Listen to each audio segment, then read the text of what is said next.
My name's Aaron. Welcome back to my channel. How are you? I'm fantastic and doing really well. And today I'm reviewing Ombre Leather by Tom Ford perfume. This is £89 for 50ml. And the notes are black leather, violet flower, jasmine flower. And the description is the tactile and sensuality of rich black leather textured with addictive patchouli and vetiver, envelops like a second skin. The perfume's floral tones of jasmine sambac conjure the wild desert beauty, while layers of amber and moss mimic the heat of sand and rock and sand. And I'm not reading the rest. Do we have our bottles of Ombre Leather perfume? I've engaged with our higher self. Let's get testing. So they're saying Jasmine Absolute. And Jasmine Absolute, I'm just looking at the allergens, contains benzyl benzoate, benzyl alcohol, eugenol, and fernosol. So we're looking for benzyl notes. So this does contain benzyl benzoate, but it's quite low down. Benzyl cinnamate, benzyl salicylate. And kind of with the jasmine, it's very, very restricted because it's quite reactive. And I think, if I remember rightly, it's 0.25% is the highest amount in it. So we'll see in jasmine. I love jasmine, and it has a definite resonance within it. Looks like my 10 mils. So this smells undoubtedly like Tom Ford, so automatically I like it. And it smells like old school Tom Ford, and this is £89. So perfumes and eau de parfum and eau de toilette are built differently. It's not just the concentration which varies, but it is sort of a bit like that as well. But perfumes are built differently, and perfumes are built to sit closer to the skin than eau de parfums, which are sort of out there, and eau de toilettes are out there. And eau de toilettes generally die down much faster, and perfumes, you really want it to last for between 8 and 12 hours on the skin. So this is a musk heavy formulation, and musks are probably one of the most important classifications of aroma chemicals used within perfumery. They are so important. When you have lots of different types of musks, you have the clean musks, you have the nitro musks, you have musks that deal with the top note, and you have musks that smell animalistic. The best style of perfumery has musk accords, which is musk in differing amounts to do different things. This absolutely has a musk accord. This has really surprised me, because the last few Tom Ford I've reviewed, I was really disappointed, very overpriced and very lackluster, and smelt overtly like chemical sludge, which for that amount of money, they were £180 up, and that I've kind of had a problem with. I prefer perfume concentrations and fragrances built like perfume because you get something long lasting and you get a more sensual feel to it. So this has different types of musk in it, and it has clean white musks to help balance the oak moss, the ionones, and the ambers, and those can smell metallic and harsh, so they are softening it with clean white musks, major form materials, which are lily of the valley raw materials, to soften this. And then they're sweetening it, and they're sweetening it with fruit molecules. And that is the similarity to the original Ombre fragrance. This, I think, is fantastic. I'm very surprised because, as I said, the last few Tom Ford ones I thought were really getting away from the ethos of Tom Ford, and for me personally, very, very disappointing.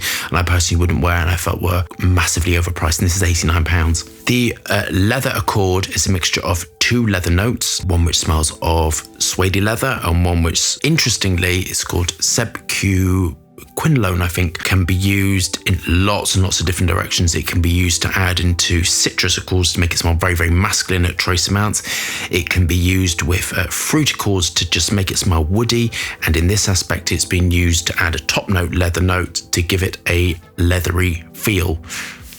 And the violet note is the ionones, and that is the beta ionone, which is the woody of the ionone configuration, and the alpha ionone, which is the violet floral configuration. Them together with the leather compounds are giving this beautiful woody feel to it. This is really fantastic. They're adding to the leathery feel with the naturals.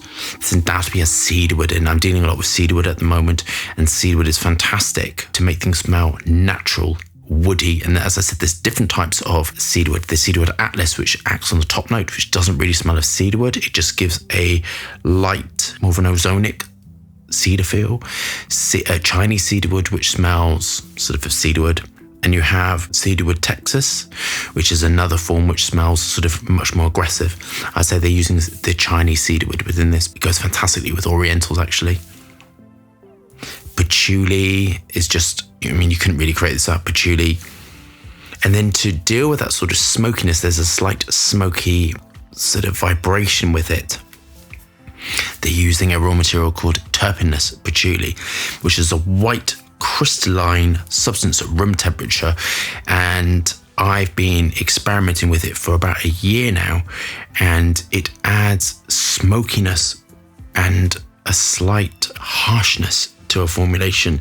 And working with citruses does different things, and in this aspect it's making it smell smoky.